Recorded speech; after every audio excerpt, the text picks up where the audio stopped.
been told that budgeting failure is a discipline problem. But what if I told you the real culprit is a protective system in your body that's been trying to keep you safe, and it's been sabotaging your financial success without you even knowing it? In a world where chaos seems to reign supreme, where uncertainty lurks around every corner, and financial markets are now more unpredictable than ever, there's one place you can turn to find clarity and control.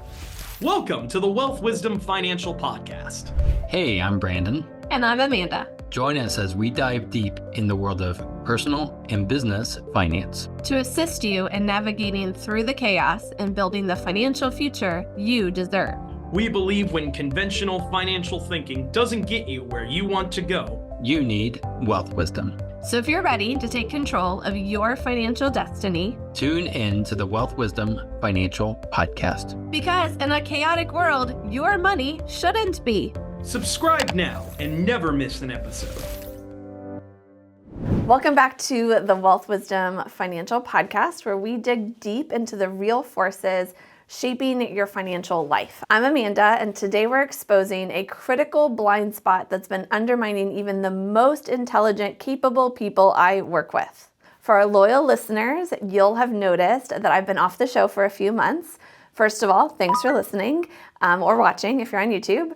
I hope you've enjoyed the interviews that Brandon's been bringing your way. What you likely aren't aware of is how I've been working on something really special behind the scenes these last few months, and I'm really excited to tell you about it today.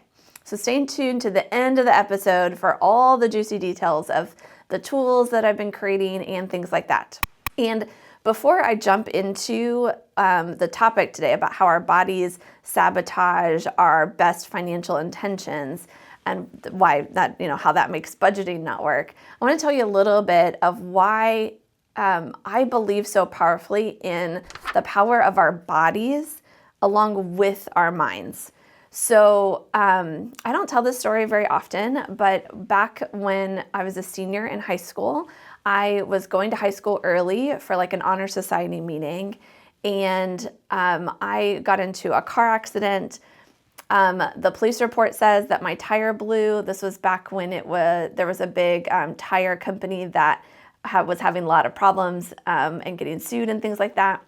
The insurance company says I must have fallen asleep at the wheel and the tire blew during the thing. I think they didn't want to get into all the hoopla with that tire company that was happening at the time. But anyway, I get into this ravine, and this other girl who was not part of the Honor Society was on the same road, and she saw lights in the ravine that usually aren't there, right? There's nothing down there but trees. And she pulled over to see like what's going on, and that's when my lights went out. So if she hadn't have seen that, right, I might not be here talking to you today. The paramedics show up, and they can't get to me. They have to get the jaws of life to cut the top off of the truck that I was driving. And they notice that I'm not breathing. They can't see, any indication of a heartbeat or movement or anything. So they're really scared, but they can't get to me to do anything. So they go get the jaws of life as they're cutting it off. So one of these paramedics is actually one of my good friends from high school, her dad. So he tells me this story later, that while they were doing that, my body starts to, sorry, this is kind of graphic, starts to vomit. And that, from what he could tell, restarted my heart and my breathing. It was my body knew what to do. I don't know if my brain was sending me signals, my body was sending my brain signals, something, the Holy Spirit involved, I have no idea. But somehow I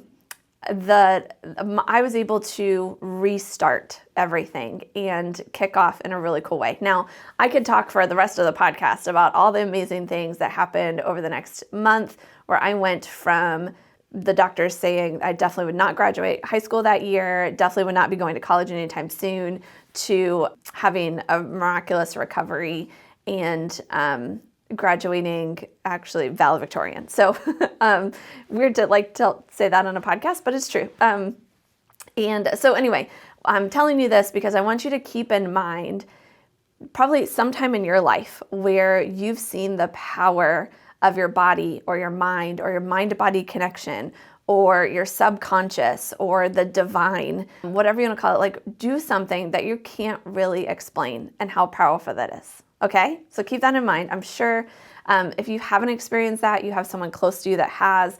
Think of those kind of stories or use mine in this example. So let's now shift and we're going to talk about Paul. Paul is a brilliant engineer who could optimize complex systems all day long, but he couldn't stick to a budget for more than like 3 weeks. He'd create these beautiful spreadsheets, automate his savings, set up every system perfectly, and then something would trigger him. Maybe an unexpected expense or seeing his investment account drop, and he'd completely abandon his plan. Paul thought he lacked discipline. Well, he was wrong. Here's what a neuroscientist, Dr. Arnsten, discovered. It's actually when your brain perceives a threat, it literally shuts down your prefrontal cortex, the front part of your brain. This is the area that's responsible for strategic thinking, long-term planning, learning. You actually lose your best decision-making capacity exactly when you need it most. When your brain receives a threat, that part of your brain just shuts down. So for Paul, and maybe for you, his threat wasn't a real danger. It was just financial uncertainty that triggered this ancient survival system that I like to call the financial nervous system. It's this threat detection network that treats budget reviews more like saber-toothed tigers. And here's the brutal truth. You can have perfect financial knowledge, flawless systems, iron discipline, but if your nervous system interprets financial management as dangerous, then it's going to override everything, every single time. This isn't weakness. This is biology. It's part of what makes us strong as human beings in our bodies, right? And financial stress is like any stress. It's going to elevate our cortisol levels. It's going to impair our cognitive function. It's going to shorten our time horizons and how quickly our brain thinks, and it can't think past that. It's literally your body and your brain protecting you from what it perceives as danger. It makes sense. Your stress can yield poor decisions, which erodes your portfolio, which causes more stress, which causes more poor decisions, which further erodes your portfolio, and we get stuck in this cycle over and over again. We all know consciously, if we stop to think about it, that we're not really in danger, but this protective system is still using an ancient software that helps us survive. Often that ancient software can't distinguish between actual financial threats and the normal stress of managing money responsibly. It isn't meant to, right? Our ancient things, they did not need to think about money or investing or, those kind of things. So stay tuned after the break for how to actually work with this ancient software rather than against it.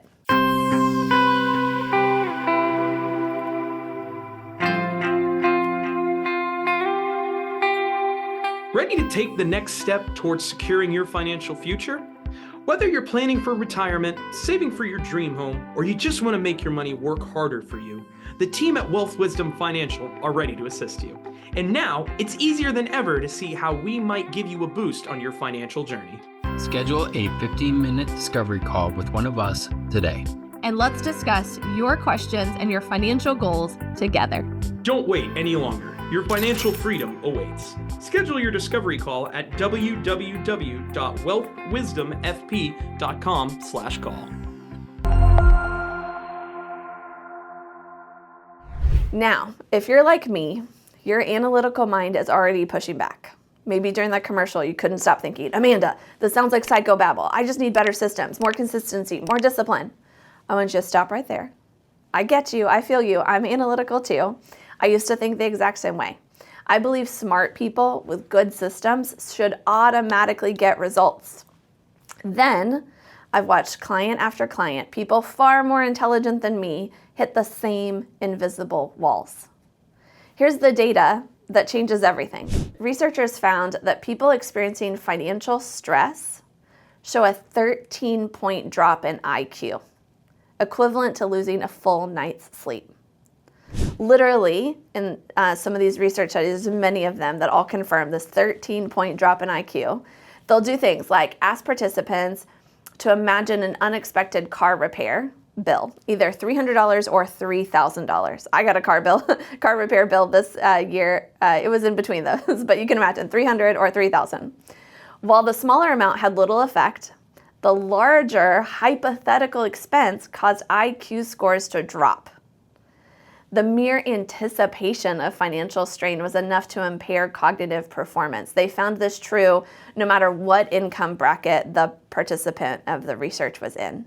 They could be making very little income, they could have lots of income, they could be lower net worth, higher net worth. They all still had a 13-point drop in their IQ when faced with a major unexpected expense.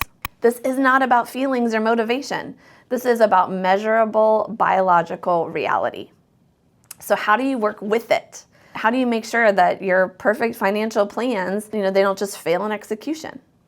How many times have you known exactly what to do, but found yourself making completely different choices?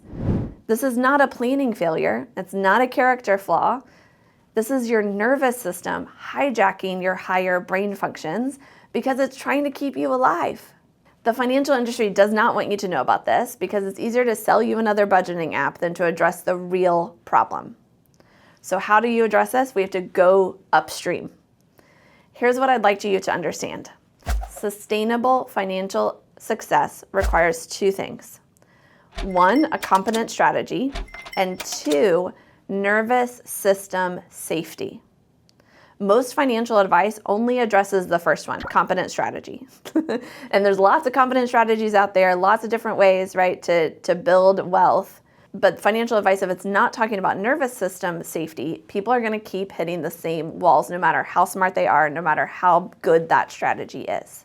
As we work with clients, I'm realizing more and more that we do something almost natural and intuitive. We don't just optimize their portfolios. We teach their nervous system that financial management is safe. So over the past several months, as Brandon's been doing interviews and I've had a little more space, we've been building what I call financial safety architecture. We've been embracing this thing that we've kind of naturally and intuitively done over the last 7 years working in the financial industry. And we're trying to say, how can we create systems and tools that work with your biology, not against it? So Paul learned this today. He manages a complex portfolio, business finances, all without stress or self-sabotage. Not because he got more disciplined, not because he found a new budgeting app, but because he got smarter about how his brain actually works. And as you know, your nervous system is not just your brain, it's all throughout your body. That's another podcast. So you have to start with this, acknowledging your financial struggles are not a character defect. They're a nervous system protection mechanism that's outlived its usefulness. And then you got to decide you're done fighting against your own biology. That's step one. Are you tired of fighting against your own biology? Yes, great. Then I want to invite you to take the Find Your Flow assessment, a strategic diagnostic that identifies exactly how your threat detection system is interfering with your financial execution. This isn't therapy. This is performance optimization for high achievers who are done leaving money on the table because of those invisible biological barriers. It's nothing heavy, very simple. You can get the assessment at livecounterflow.com. That's L-I-V-E, counter, C-O-U-N-T-E-R, flow, F-L-O-W.com. And invite you to take this assessment and finally understand what's really running your financial decisions. And then from there, you'll be invited to try out some other things, but we think you'll get value straight from that assessment. Free, no obligation, not heavy. I think you'll actually find it maybe even fun and calming in and of itself. So thanks for joining us on the Wealth Wisdom Financial Podcast. Be sure you hit the subscribe button so you don't miss an episode. And remember to live long and profit. The topics presented in this podcast are for general information only and not for the purposes of providing legal, accounting, or investment advice. On such matters, please consult a professional who knows your specific situation.